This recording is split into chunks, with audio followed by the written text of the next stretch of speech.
Hello बच्चों, आप सभी अपने घरों में कुशल पूर्वक होंगे, ऐसी मैं आशा करता हूं।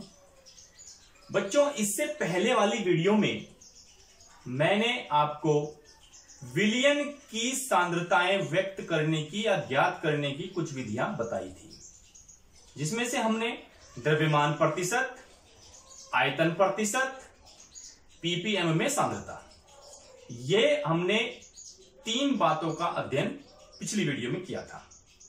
आज की जो वीडियो है बच्चों, ये बहुत इंपॉर्टेंट होने वाली है, क्योंकि आज हम जो अब पढ़ेंगे सांद्रताएं, उसमें से बोर्ड एग्जाम में प्रश्न अवश्य आता है, जरूर आता है।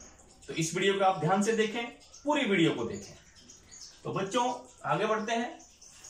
Number 4th, next 4th number पे जो आता है वो है आपका मोलरता, मोलेरिटी, MOLARITY, मोलेरिटी। मोलरता किसे कहते हैं? किसी 1 लीटर विलयन में उपस्थित विलेय के मोलों की संख्या को उस विलयन की मोलरता कहते हैं। 1 लीटर विलयन में उपस्थित विलेय के मोलों की संख्या को उस विलयन की मोलरता कहते हैं। और जो बच्चों मोलरता होती है, मोलेरिटी होती है, मोलेरिटी को कैपिटल M से प्रदर्शित किया जाता है, जबकि इसकी इकाई ग्राम पर लीटर होती है। अब बच्चों एक फार्मूला मैंने बोर्ड पे लिखा है, इसको आप ध्यान से देखिए। मोलरता ज्ञात करने का ये एक फार्मूला हमारे पास है। ये फार्मूला है मोलेरिटी इज इक्वल टू, मोलरता बराबर विलेय के मोलों की संख्या अपॉन विलयन का आयतन लीटर में।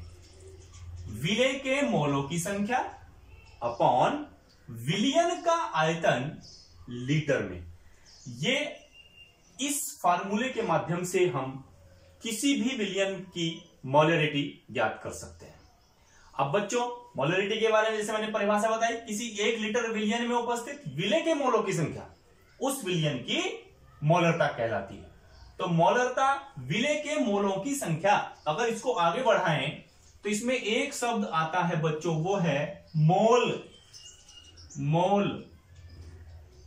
मोलों की संख्या या मोल।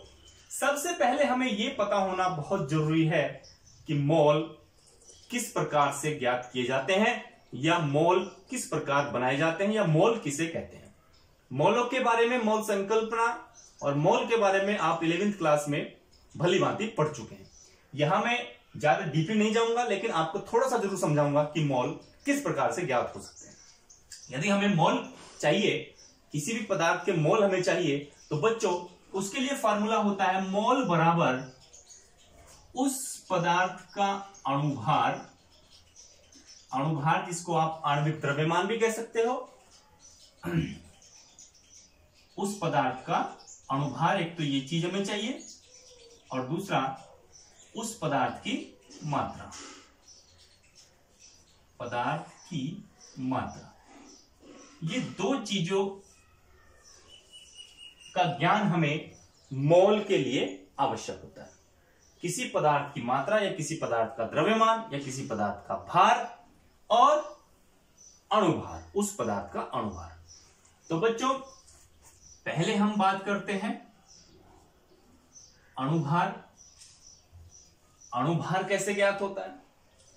अगर आपको किसी अणु का अणुभार ज्ञात करना हो, तो आपको उस अणु के अंदर उपस्थित परमाणुओं के परमाणु भारों का ज्ञान होना आवश्यक है। फॉर एग्जाम्पल, यदि मैं लेता हूं H2O, जल। अब जल का ये एक अणु है, और जल के इस एक अणु में कुल कितने परमाणु हैं? इसमें 2 प्रकार के परमाणु हैं, आप देख सकते हैं, हाइड्रोजन। और हाइड्रोजन के कितने परमाणु हुए बच्चों? 2। और एक परमाणु इसमें किसका होता है? ऑक्सीजन का। तो हाइड्रोजन और ऑक्सीजन, इन 2 प्रकार के परमाणुओं से मिलकर H2O जो हमारा जल होता है, उस अणु का निर्माण होता है। अब जो बच्चों इसका अणुभार निकालना हो तो हाइड्रोजन का परमाणु भार हमें पता होना चाहिए। हाइड्रोजन का परमाणु भार होता है 1 और ऑक्सीजन का परमाणु भार होता है 16। तो आइए, हाइड्रोजन का 1 और ऑक्सीजन का 16 होता है, तो H2O में जितने परमाणु हैं उनके परमाणुओं के परमाणु भारों को रख करके जोड़ना है। देखिए H प्लस O, या ये भी हम कह सकते हैं, या 2 H 2 गुना H प्लस O। तो बच्चों 2 H, H का मतलब H का परमाणु भार कितना होता है, 1 होता है, तो 1 रख देंगे, प्लस O का परमाणु भार कितना है बच्चों, 16, तो 16 रख देंगे। 2 1 2 होता है और प्लस 16 इसमें करेंगे तो ये आता है 18। इस प्रकार से जो आपका H2O है, जो जल होता है, जल के एक अणु का अणुभार मॉलिक्यूलर वेट कितना आता है बच्चों, 18 आता है। इस प्रकार से सबसे पहले हमें किसी भी अणु का अणुभार ज्ञात करना आना चाहिए अगर हमें मोल चाहिए। चलिए एग्जाम्पल 2 देखते हैं। मैंने लिया CO2 कार्बन डाइऑक्साइड गैस होती है। अब कार्बन डाइऑक्साइड में जो कार्बन है इसका परमाणु भार कितना होता है, मैं परमाणु क्रमांक की बात नहीं कर रहा हूं बच्चों, परमाणु भार एटॉमिक मास की बात कर रहा हूं। आपको पता है कि कार्बन 612 लिखा जाता है, तो जो 6 है ये इसका एटॉमिक नंबर होता है जिसको हम हिंदी में परमाणु क्रमांक कहते हैं, जबकि जो 12 होता है ये इसका एटॉमिक मास होता है जिसको हम हिंदी में परमाणु भार कहते हैं। तो अगर यदि आपको अणु भार निकालना है तो आपको परमाणु भार की आवश्यकता होती है, परमाणु क्रमांक की आवश्यकता नहीं होती है। तो परमाणु भार आपको पता होना चाहिए। तो कार्बन का परमाणु भार कितना होता है बच्चों, 12 होता है, 12 होता है, और ऑक्सीजन O का परमाणु भार कितना होता है, 16 होता है, ऐसा हम पढ़ चुके हैं। चलिए इसका ज्ञात करते हैं। तो C, इसमें जितने भी परमाणु हैं सबके परमाणु भारों को रख करके जोड़ना होता है तब अणुभार निकलता है। तो C का परमाणु भार होता है ये 12 प्लस, और ये इसके 2 यहां पर परमाणु हैं तो 2 इंटू कितना करेंगे, 16। चलिए 12 प्लस ये कितना हुआ, 32, और 32 और 12 को जब जोड़ते हैं तो आता है 44। तो इस प्रकार से CO2 का जो आपका परमाणु आणविक द्रव्यमान यानी कि अणुभार जो होगा वो 44 होगा।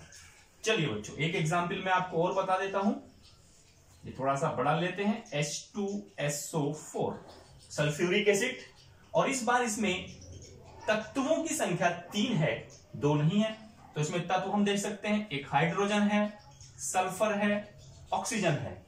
तो हाइड्रोजन का एटॉमिक नंबर मैंने आपको बताया 1 होता है, सल्फर का कितना होता है, 32 होता है, S1632 ये लिखा जाता है, और O का आपको पता है 16 होता है। चलिए बच्चों इसमें रखते हैं तो कितना होगा, 2 इंटू 1, हाइड्रोजन के 2 हैं तो 2 से गुना करेंगे, और H यानी कि हाइड्रोजन का परमाणु भार 1 होता है तो 1 होगा, प्लस S सल्फर का कितना होगा बच्चों, 32, प्लस 4 इंटू 16 करेंगे क्योंकि ऑक्सीजन के 4 परमाणु हैं और एक परमाणु का भार 16 होता है, तो 4 का भार इसका 4 गुना होगा। चलिए 2 इंटू 1 2 प्लस 32 प्लस ये कितना हुआ 64, ये कितना हुआ 34 प्लस 64, तो कितना हुआ 4 4 8 और 6 3 9, कितना आया बच्चों 98। तो 98 जो होता है वो H2SO4 का अणुभार होगा, आणविक द्रव्यमान होगा। तो इस प्रकार से मैं समझता हूं यदि आपको परमाणु भारों का पता हो, तत्वों के परमाणु भारों के बारे में आपको जानकारी हो, तो उस अणु के अंदर उन परमाणुओं के परमाणु भारों को रख करके जब उनका योग हम निकालते हैं तो वो उसका कहलाता है अणुभार।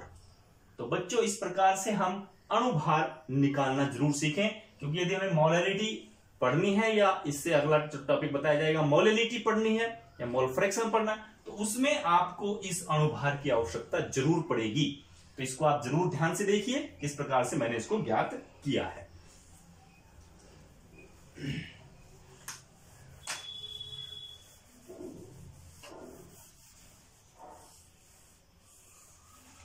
अब बच्चों मैं एक फॉर्मूला यहां पे लिखना चाहता था, मोल बराबर, मैंने बताया था इसके लिए दो चीजों की आवश्यकता होगी, जिसके मोल बना रहे हैं उस पदार्थ का भार और उसी पदार्थ का अणुभार, ये दोनों हमें चाहिए। तो मोल निकालने के लिए पदार्थ का द्रव्यमान या भार और बटे उस पदार्थ का अणुभार। अगर हम किसी पदार्थ के भार को, किसी पदार्थ के द्रव्यमान को उस पदार्थ के अणुभार मॉलिक्यूलर वेट से डिवाइड कर लेते हैं तो वो कहलाते हैं उस पदार्थ के मोल। आइए बच्चों एक एग्जाम्पल के द्वारा समझते हैं। एग्जाम्पल ले लेते हैं। हमें कहा 36 ग्राम जल, 36 ग्राम जल में कितने मोल होंगे? 36 ग्राम जल में कितने मोल होंगे? तो मोल के लिए आपको भी फार्मूला बताया बच्चों मैंने, पदार्थ का द्रव्यमान पदार्थ कौन है? जल H2O, उसका द्रव्यमान कितना है? 36 ग्राम। तो 36 और अपॉन H2O का अणुभार, क्योंकि H2O के मोल बनाने हैं तो इसका अणुभार चाहिएगा। अभी मैंने आपको अणुभार निकालना सिखाया था। H2O का अणुभार कैसे निकालेंगे बच्चों? अणुभार कैसे निकलता है? हाइड्रोजन का परमाणु भार 1 होता है, ऑक्सीजन का परमाणु भार 16 होता है। तो 2 × 1 + 16 या 2 + 16 = 18। तो H2O का अणुभार कितना आता है बच्चों? 18 आता है। अब मोल बनाने हैं, भार कितना दिया हुआ है? द्रव्यमान 36 ग्राम अपॉन 18। तो 18 से 36 को काटेंगे तो कितना आता है? 2। तो कितने मोल बने? 2 मोल। तो इसका मतलब 36 ग्राम जल 2 मोल के बराबर होता है। इस प्रकार से आप इसको ज्ञात कर सकते हैं। तो मोल निकालने के लिए किसी पदार्थ का द्रव्यमान और उस पदार्थ का अणुभार, किसी पदार्थ के द्रव्यमान को जब उस पदार्थ के अणुभार से हम भाग देते हैं तो वो कहलाते हैं उस पदार्थ के मोल। तो इस प्रकार से आप किसी भी पदार्थ के मोल ज्ञात कर सकते हैं। जैसे बच्चों हमें निकालना हो एग्जाम्पल नंबर 2, चलिए 98 ग्राम H2SO4 में कितने मोल होंगे? कितने मोल होंगे? तो 98 ग्राम आपको पता है, 98 जब मोल बनाते हैं, पदार्थ का भार कितना है? 98, और H2SO4 का अणुभार आपको निकालना आना चाहिए। अगर आपको H2SO4 का अणुभार निकालना नहीं आता है तब आप मोल नहीं बना पाएंगे, और आपको अणुभार अगर निकालना है तो उसके लिए आपको इन तत्वों के परमाणु भारों का ज्ञान होना आवश्यक है। तो जैसा कि बताया था बच्चों, हाइड्रोजन का परमाणु भार 1 होता है, सल्फर का 32 होता है, ऑक्सीजन का 16 होता है। और जब इसको रखते हैं 2 × 1 + 32 + 4 × 16, अभी बताया था 2 × 1 2 हो गया, प्लस 32 + 64, ये आया था बच्चों 98। तो H2SO4 का जो अणुभार आता है वो 98 आता है। तो मोल कितने होंगे? 98 ग्राम आपका पदार्थ है तो 98 ही आपका अणुभार हुआ, तो कितने मोल के बराबर होगा बच्चों? वो 1 मोल के बराबर होगा। यानी कि 98 ग्राम H2SO4 में 1 मोल होगा, वो 1 मोल के बराबर होगा। इस प्रकार हम किसी भी पदार्थ के मोल ज्ञात कर सकते हैं। तो मोल बराबर पदार्थ का द्रव्यमान हमें पता होना चाहिए, और उस द्रव्यमान को उसी पदार्थ के अणुभार से यदि हम डिवाइड कर दें तो वो उस पदार्थ के मोल में कन्वर्ट हो जाता है। चलिए अब यहां पे देखिए बच्चों, मोलरता बराबर आया है विलेय के मोलों की संख्या, विलेय के मोलों की संख्या। तो विलेय के मोल हमें कहां से प्राप्त हो सकते हैं? विलेय के मोल, तो विलेय मोल कैसे प्राप्त होते हैं? पदार्थ का द्रव्यमान बटे अणुभार, और पदार्थ कौन हुआ वहां पे? विलेय। तो हम इसको लिख सकते हैं विलेय का द्रव्यमान या भार, और इसको किससे डिवाइड करना पड़ेगा? बताइए, जब मोल बनाएंगे मोलों की संख्या अणुभार से, अपॉन उसी विलेय का अणुभार और अपॉन क्या करना होगा बच्चों? विलयन का आयतन लीटर में। ये यहां से मोलरिटी के जो फार्मूला है, अगर इसको आगे बढ़ाएं तो इस प्रकार से हो सकता है, विलेय का द्रव्यमान, क्योंकि विलेय के मोलों की संख्या चाहिए, तो विलेय के मोलों की संख्या कैसे मिलेगी? विलेय का द्रव्यमान अपॉन उसका अणुभार, और इन दोनों को डिवाइड कर दिया जाए विलयन का आयतन लीटर में, तो वो आपकी कहलाएगी मोलरिटी, मोलरता। तो मोलरता ज्ञात करने के लिए फार्मूले आपको याद होने चाहिए, आपको पता होना चाहिए। इसे मैंने बताया, किसी विलयन के 1 लीटर में उपस्थित विलेय के मोलों की संख्या, 1 लीटर मात्रा आवश्यक है, उस 1 लीटर में विलेय के मोल कितने हैं, अगर हम ये ज्ञात करें तो वो ही कहलाती है उस विलयन की मोलरिटी, मोलरता। और इसके दोनों फार्मूले आपके बोर्ड पे लिखे हुए हैं। चलिए अब जल्दी से मैं इनके एग्जाम्पल्स लेता हूं। मैं बच्चों एक एक दो एग्जाम्पल यहां पे लूंगा, और न्यूमेरिकल्स के लिए इन तीनों के लिए अलग से एक वीडियो, इसके नेक्स्ट बाद इसकी वीडियो आपको केवल न्यूमेरिकल्स के लिए मिलेगी, उसको भी आप ध्यान से देखेंगे। तो बच्चों चलिए इस प्रकार से मैं इसको भी थोड़ा सा मिटा लेता हूं। एग्जाम्पल नंबर फर्स्ट, जल्दी से एग्जाम्पल नोट कर लेते हैं। 98 ग्राम H2SO4 को जल में घोलकर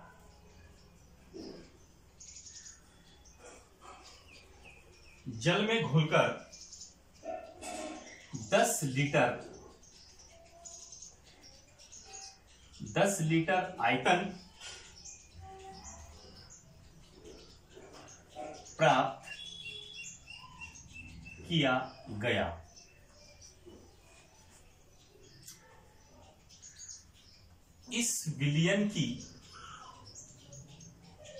इस विलयन की मोलरता ज्ञात कीजिए। ये पहला एग्जाम्पल है आपका। 98 ग्राम H2SO4 को जल में घोलकर 10 लीटर आयतन प्राप्त किया गया, इस विलयन की मोलरता ज्ञात कीजिए।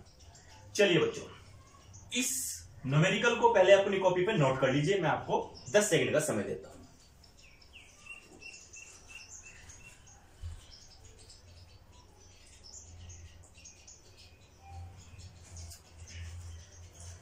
$98 ग्राम H2SO4 को जल में घोलकर 10 लीटर आयतन प्राप्त किया गया, इस विलयन की मोलरता ज्ञात कीजिए। बच्चों जब भी कोई सवाल हल किया जाता है, सॉल्व करते हैं, तो सबसे पहले उसमें लिखा जाता है कि क्या क्या चीजें उसमें हमें दी हुई है। तो बच्चों सॉल्व करेंगे, दिया है, क्या दिया है? 98 ग्राम H2SO4। 98 ग्राम H2SO4 इसका मतलब हुआ H2SO4 का द्रव्यमान या भार, जो भी कहना चाहें, कितने ग्राम है बच्चों? 98 ग्राम। H2SO4 को जल में घोलकर 10 लीटर आयतन, तो H2SO4 का आयतन आपको कितना दिया हुआ है?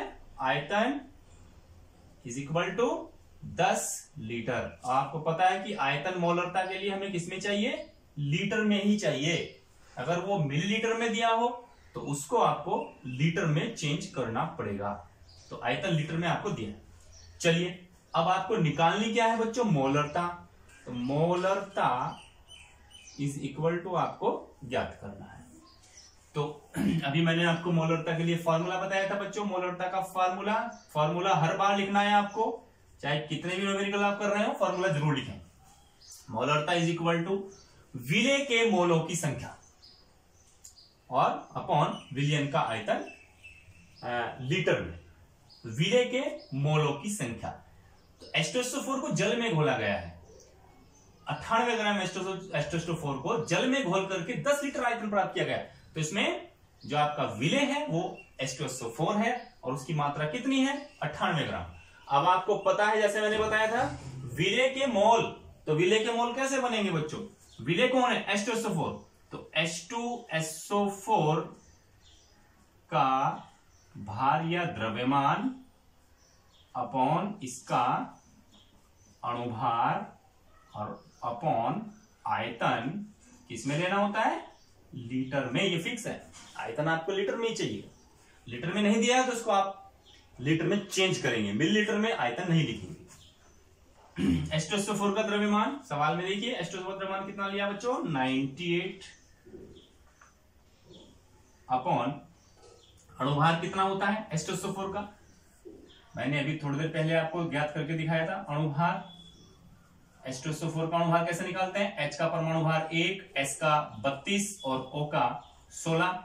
जब सम मान रखते हैं तो 2 × 1 प्लस 32 प्लस 4 × 16, और जब इसको सॉल्व करते हैं तो आया था बच्चों 98। देखिए, अगर आपको अणुभार निकालना नहीं आता तो आप इस सवाल में यही अटक जाएंगे। तो H2SO4 का द्रव्यमान 98, अणुभार भी कितना आता है 98, और आपको पता है आयतन लीटर में, आयतन कितना है बच्चों 10। तो ये हमारे पास हुआ इस प्रकार से 98/98/10। जब इस प्रकार से दो बार ये बटे आ जाता है तो सबसे नीचे वाले का बटा भी 1 मान लेते हैं, जैसा कि आपको पता है। और क्या करते हैं बच्चों इसके लिए, इसको सॉल्व करने के लिए फिर जो ऊपर बाहर वाले होते हैं इनकी गुणा कर लेते हैं और इनको ऊपर रखते हैं। 98 की गुणा होगी 1 से, और बच्चों अंदर वालों की गुणा मल्टीप्लाई करके उन्हें नीचे की तरफ रखते हैं। बाहर वालों को मल्टीप्लाई करके ऊपर और अंदर वालों को मल्टीप्लाई करके नीचे। तो 98 × 10 ये नीचे आ जाएगा। तो 98 से 98 कैंसिल हुआ बच्चों, 1/10, और 1/10 तो कितना हो गया 0.1, इतना ही होगा शायद, हाँ 0.1। और मोलरिटी निकाल रहे हैं तो ग्राम पर लीटर, ये इसका आंसर होगा।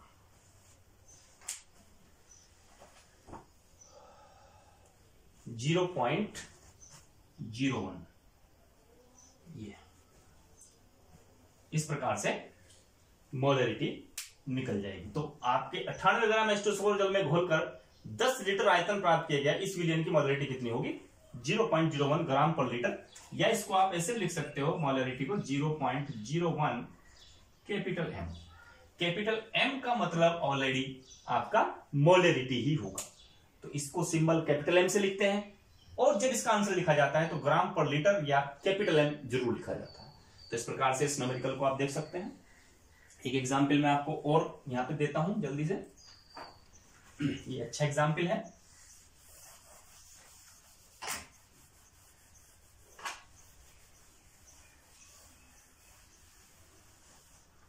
चलिए एग्जाम्पल नंबर 2, एग्जाम्पल नंबर 2, उस विलयन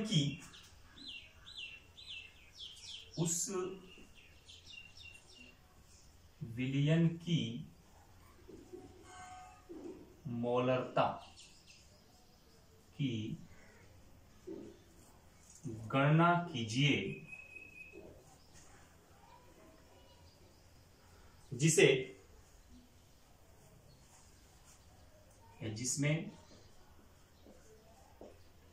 5 ग्राम NaOH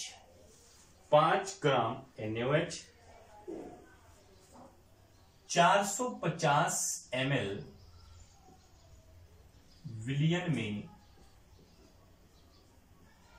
विलयन में घुला हो।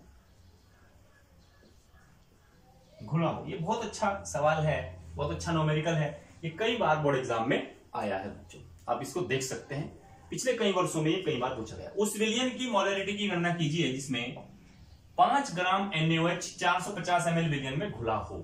तो बच्चों इसको सॉल्व करते हैं। सॉल्व का मैंने आपको तरीका बताया। सबसे पहले जो चीज दी है, दिया है, क्या दिया है, उस विलयन की मोलरिटी की गणना कीजिए। मोलरिटी तो निकालनी है, जिसमें 5 ग्राम NaOH। तो ये हुआ आपका विलेय। विलेय कौन है? NaOH का भार कितने ग्राम हुआ? 5 ग्राम।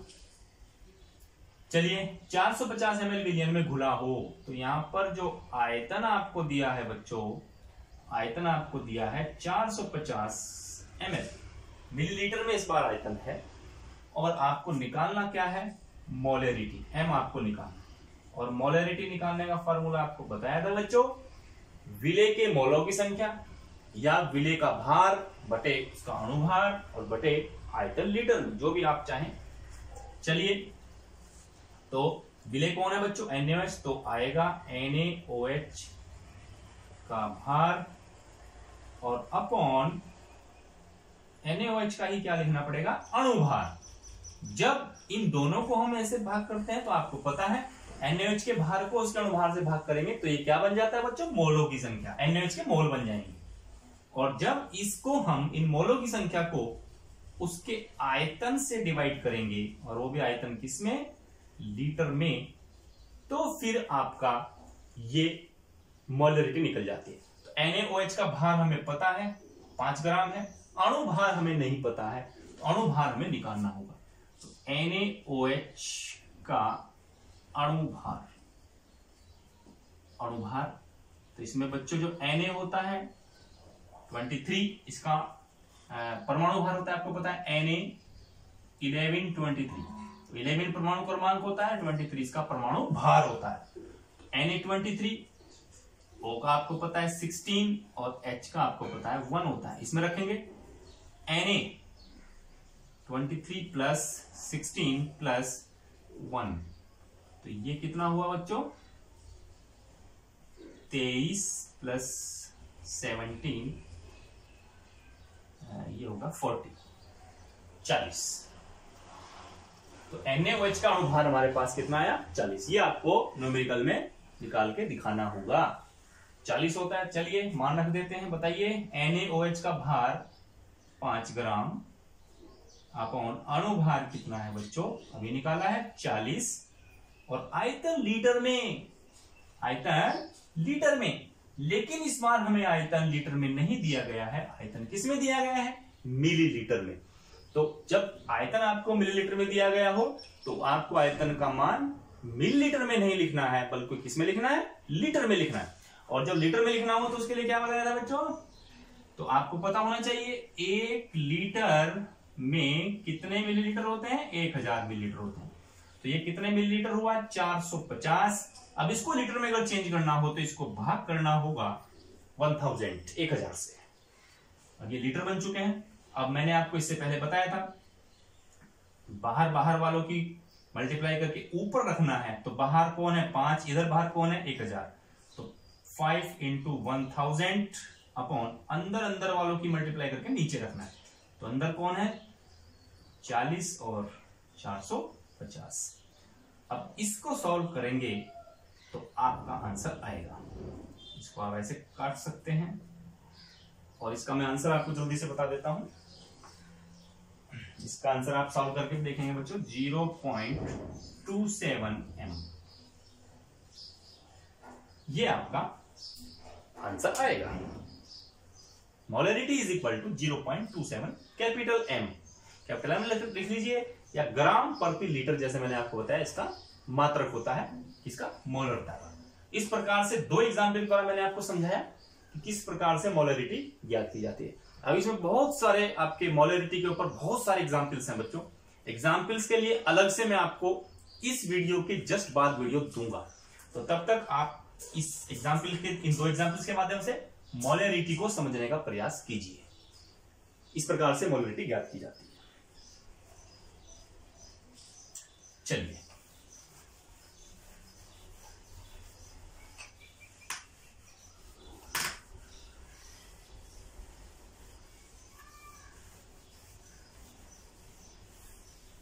मोलरिटी के बाद नेक्स्ट जो आपका टॉपिक है वो है मोललता। बहुत इंपॉर्टेंट होती है ये भी। मोललता, वो मोलरता था, मोललता, मोले MOLA, मोले, लिटी LITY। इसको इंग्लिश में बोला जाता है बच्चों मोले लिटी, मोललता। और मैं आपको बता दूं, इसको स्मॉल m से प्रदर्शित किया जाएगा, जबकि जो मोलरता थी उसको हम किससे डिनोट करते थे? कैपिटल M से डिनोट करते थे। लेकिन इस बार इसको प्रदर्शित किया जाएगा स्मॉल m से। चलिए मैं इसकी डेफिनेशन आपको लिखवा देता हूं।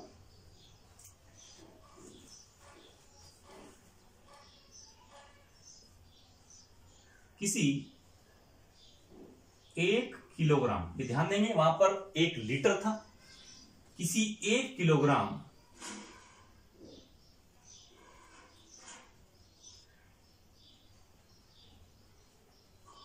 विलायक में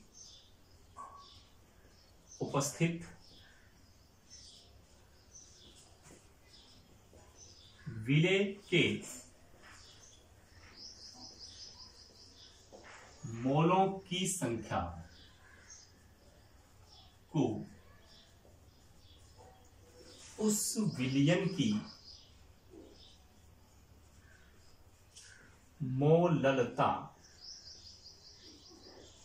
कहते हैं।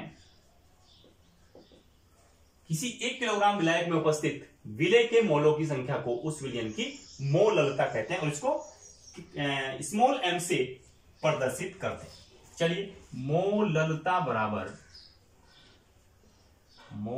बराबर वही है बच्चों, विलेय के मोलों की संख्या, और इस बार चेंज होगा अपॉन विलायक का भार किलोग्राम में। विलेय के मोलों की संख्या अपॉन विलायक का भार किलोग्राम में। अब मोलों की संख्या वही पहले मोलरता की तरह ही होता है। विलेय के मोल कैसे बनते हैं? विलेय का भार और बटे उस विलेय का अणुभार। तो भार को जब अणुभार से भाग करते हैं तो वो आपका बन जाता है विलेय के मोल। लेकिन इस बार क्या है बच्चों? मोलैरिटी में क्या था?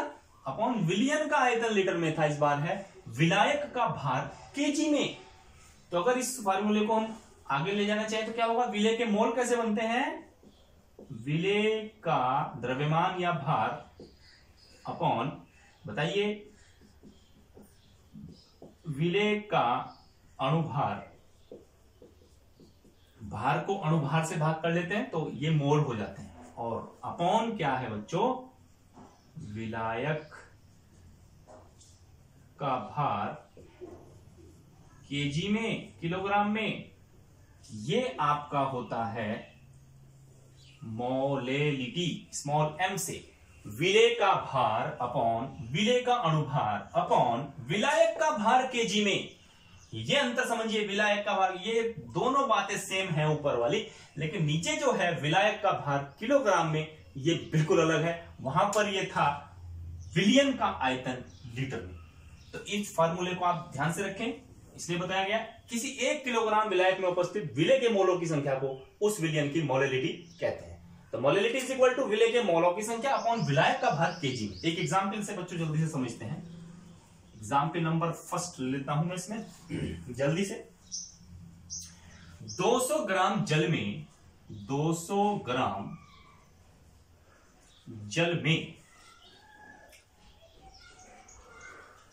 7.4 ग्राम्स KCl पोटेशियम क्लोराइड घोला गया।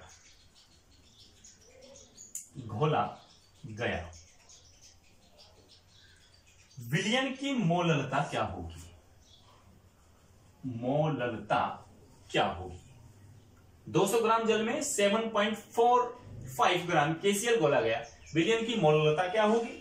और साथ में इसको आपको दिया है सवाल में K इक्वल टू 39 और Cl इक्वल टू 35.5। ये आपको इन दोनों के परमाणु भार एटॉमिक मास दिए गए हैं। चलिए 200 ग्राम जल में 7.45 ग्राम KCl घोला गया। बच्चों 200 ग्राम जल है और 7.45 ग्राम KCl है। मैंने आपको बताया था जब ये चैप्टर शुरू किया विलेय और विलायक, तो विलेय की मात्रा जो कम होती है और विलायक की मात्रा जो अधिक होती है। तो इसमें हम देख सकते हैं 200 ग्राम जल है, 7.45 ग्राम KCl, तो ये मात्रा बहुत अधिक है। तो ये मात्रा होगी विलायक का भार और कितना है 200 ग्राम। चलिए इसके बाद विलेय, विलेय कौन है बच्चों KCl, विलेय का भार वो कितना हुआ 7.45 ग्राम्स। तो हमें क्या चाहिए होता है विलेय के मोलों की संख्या, विलायक का भार kg में। चलिए m, अब यहां से हम इसको निकालना देखते हैं, निकाल के मोलरिटी। तो स्मॉल m आपको इसमें ज्ञात करना है। ये फार्मूला होता है बच्चे, फार्मूला आप नोट करेंगे कॉपी वैसे ही, m इज इक्वल टू विलेय का भार, विलेय का अणुभार और विलायक का भार kg में। अब बच्चों आपको पता है विलेय का भार हमें पता है 7.45 ग्राम, लेकिन विलेय का अणुभार अभी हमें नहीं पता है। तो विलेय कौन है KCl, तो KCl का अणुभार आपको निकालना होगा। और अणुभार आपको मैंने बताया था कि दोनों परमाणु भार दिए गए हैं, 39 प्लस कितना 35.5, दोनों को जोड़ लेते हैं बच्चों, ये आएगा 74.5। ये KCl का अणुभार है। चलिए मोलैलिटी निकालते हैं। विलेय का भार रखते हैं 7.45 ग्राम्स अपॉन अणुभार हमारा आया 74.5 और विलायक का भार kg में। लेकिन बच्चों यहां पर विलायक का भार हमें kg में नहीं ग्राम्स में दिया है 200 ग्राम, और आपको पता है 1 किलोग्राम में 1000 ग्राम होते हैं। तो 200 अपॉन कितना कर देंगे 1000।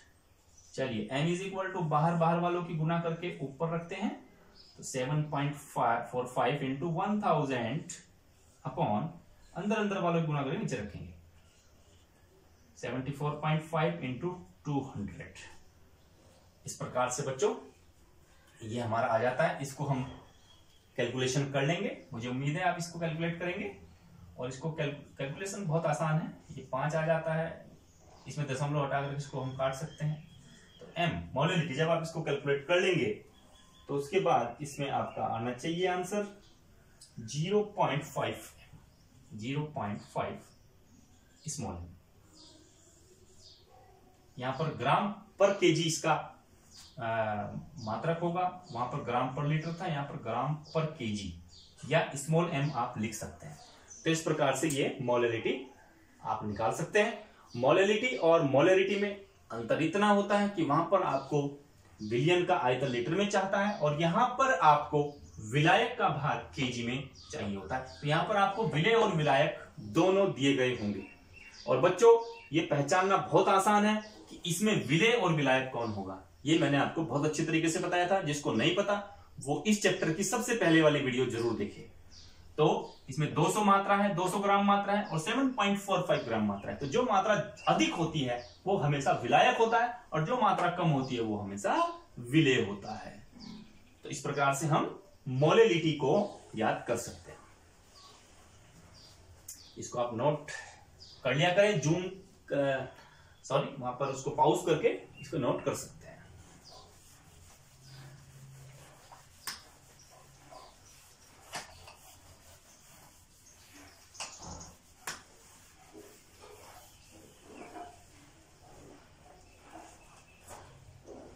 चलिए बच्चों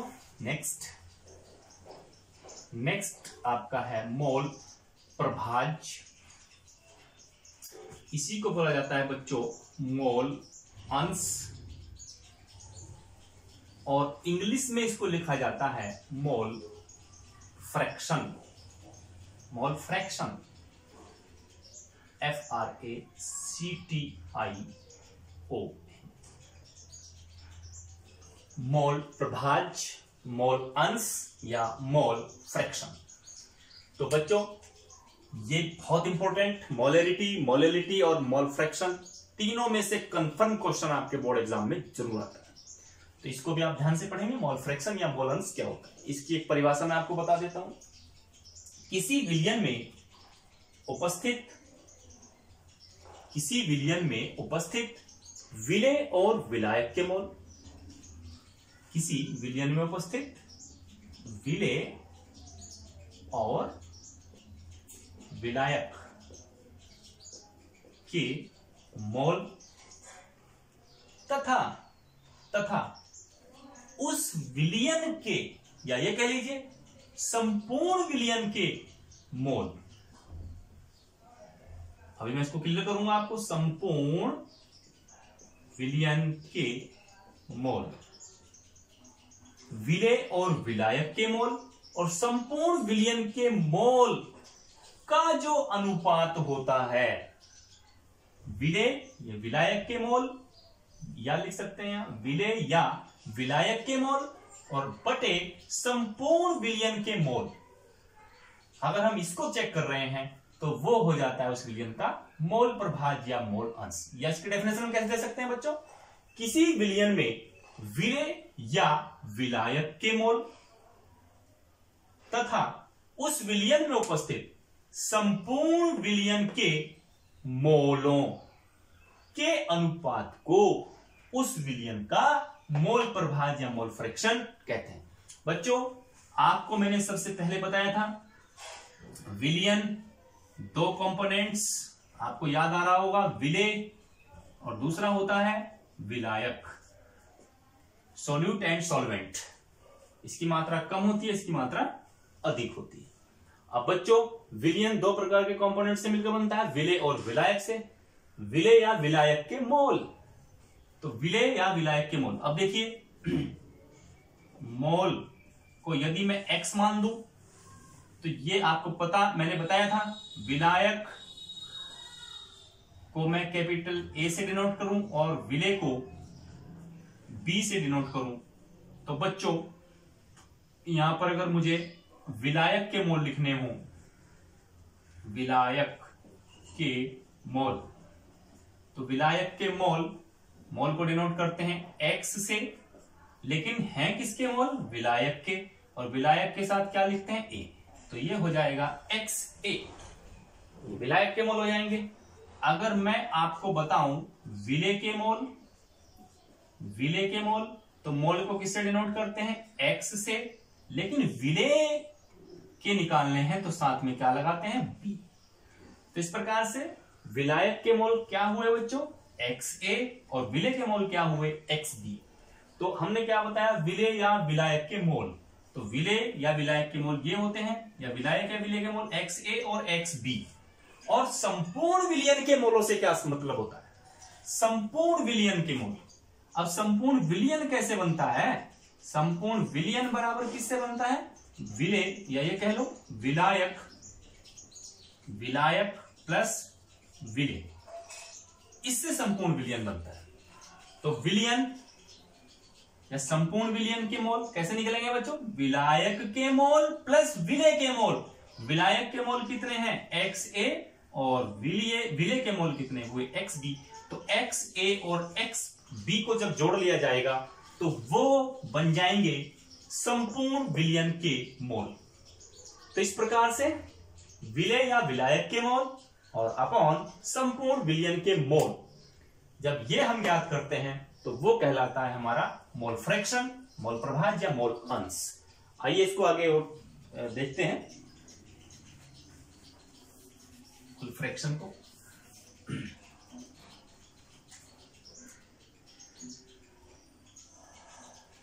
माना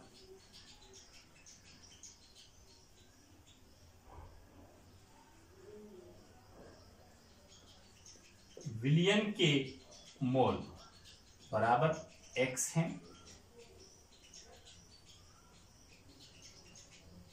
तो बच्चों विलायक के मोल कितने होंगे?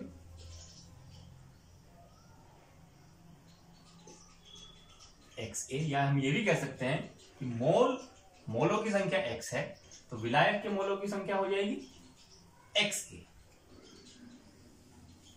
मोल। मोल हमने माना मोल कितने हैं लिए x, तो उसमें विलायक के मोल XA हो जाएंगे और बच्चों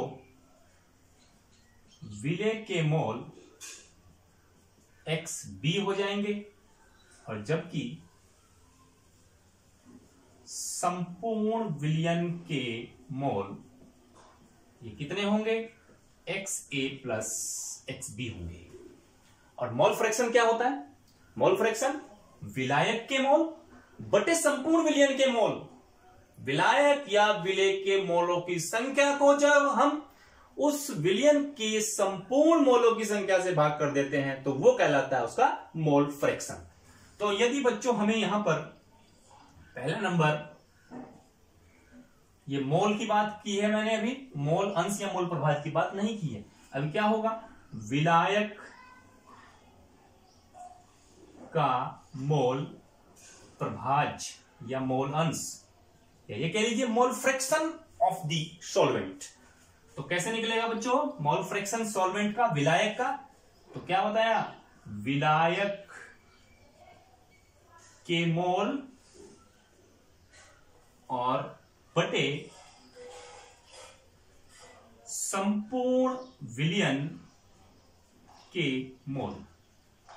चलिए, तो विलायक का मोल प्रभाज, विलायक के मोल कितने हैं XA, और अपॉन संपूर्ण विलयन के मोल। तो संपूर्ण विलयन विलेय और विलायक को जोड़ने पर, तो संपूर्ण विलयन के क्या आते हैं बच्चों, ये अपॉन XA प्लस XB। तो ये किसका मोल प्रभाज आया, विलायक का मोल प्रभाज का फार्मूला हमारा ये आता है XA upon XA plus XB, विलायक के मोल बटे संपूर्ण विलयन के मोल, और यही कहलाता है विलायक का मोल फ्रैक्शन। चलिए दूसरा नंबर, विलेय का मोल प्रभाज। मैंने बताया आपको मोल प्रभाज मोल अंश भी कह सकते हैं और मोल फ्रैक्शन इंग्लिश में कहते हैं। तो विलेय का mole fraction is equal to बच्चों क्या होगा, पहले क्या आया था विलायक के मोल, इसके स्थान पर यहां क्या लेंगे, विलेय के मोल अपॉन बटे संपूर्ण विलयन के मोल।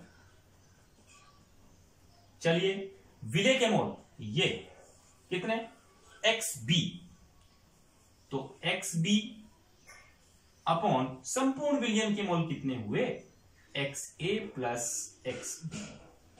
तो विलेय का मोल प्रभाज बराबर इसका फार्मूला बच्चों क्या आता है, दूसरा फार्मूला है, ये फर्स्ट फार्मूला क्या है, XB अपॉन XB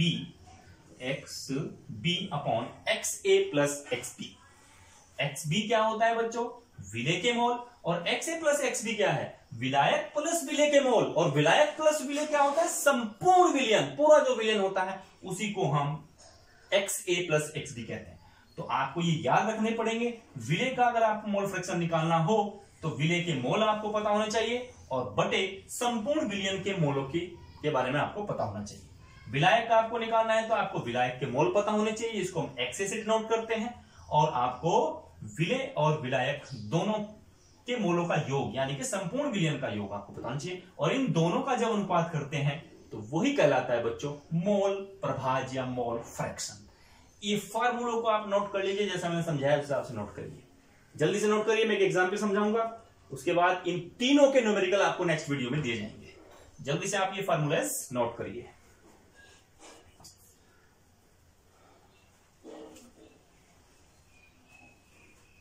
चलिए, अब एक एग्जाम्पल छोटा सा मैं इस पे आपको समझाता हूं।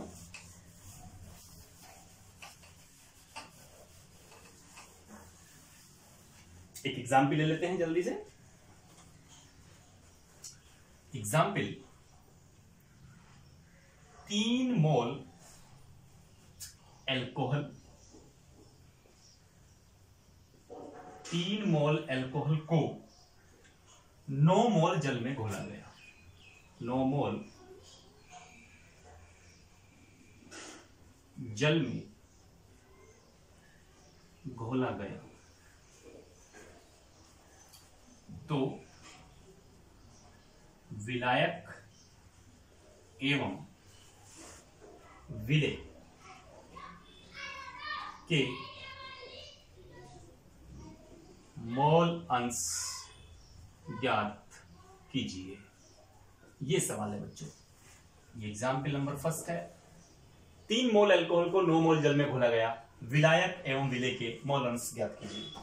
बहुत अच्छा सवाल है। चलिए 3 मोल अल्कोहल 9 मोल जल, तो बच्चों विलेय कौन होगा, विलायक कौन होगा? कम मात्रा वाला विलेय होता है, अधिक मात्रा वाला विलायक होता है।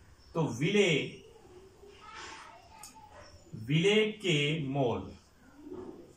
विलेय के मोलों को हम किससे लिखते हैं? XB। कितने मोल है बच्चों? 3 मोल। चलिए विलायक के मोल, विलायक जिसकी मात्रा अधिक होती है, विलायक के मोल, और विलायक के मोलों को हम किससे लिखते हैं? XA। ये मात्रा कितनी है? 9 मोल। चलिए अब पूछा क्या है बच्चों? विलायक एवं विलेय के मोल अंश ज्ञात कीजिए। मोल अंश मतलब मोल प्रभाज या मोल फ्रैक्शन। चलिए विलायक के मोल अंश, विलायक के मोल अंश का फार्मूला भी बताया था बच्चों, XA यानी कि विलायक के मोल और अपॉन XA प्लस XB मतलब विलायक प्लस विलेय दोनों के मोल। XA कितना है बच्चों? 9 मोल। XA plus XB, XA 9 plus XB 3, तो कितना आया बच्चों? 9/12। इसको काट सकते हैं 3/4। ये इसको और भी छोटा कर सकते हैं, इसको आप भाग करके देख लीजिए और ये आ जाते हैं आपके विलायक के मोल फ्रैक्शन।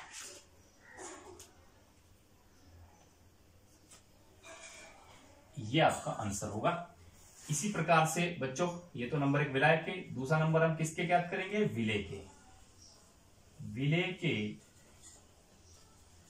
मोल अंश इज इक्वल टू, तो विलेय के मोल XB और अपॉन संपूर्ण विलयन XA प्लस XB। चलिए बच्चों XB 3/9 प्लस 3 या 3/12,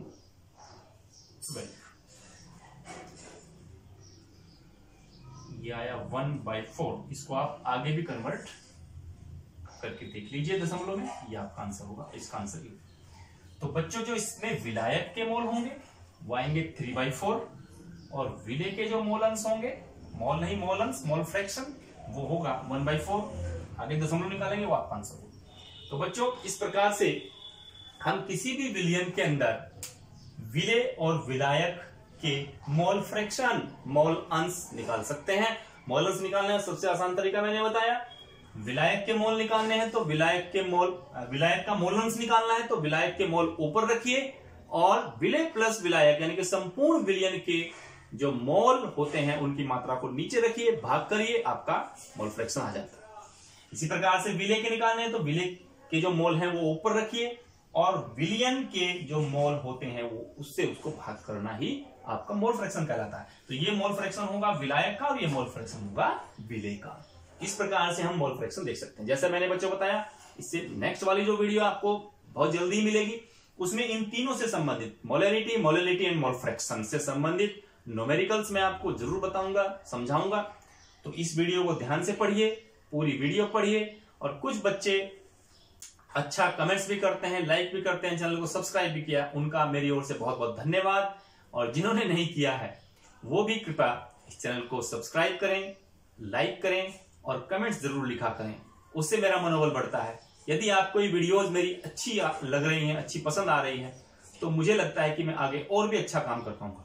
तो आप सभी से ये मैं अपेक्षा करूंगा कि आप जरूर इन वीडियोस को लाइक, शेयर और इस चैनल को सब्सक्राइब जरूर करेंगे, ऐसी मुझे आशा है। तो बच्चों आप घर में रहिए और खुशी के साथ अपनी पढ़ाई करते रहिए। अगली वीडियो में मिलता हूं, तब तक के लिए नमस्कार।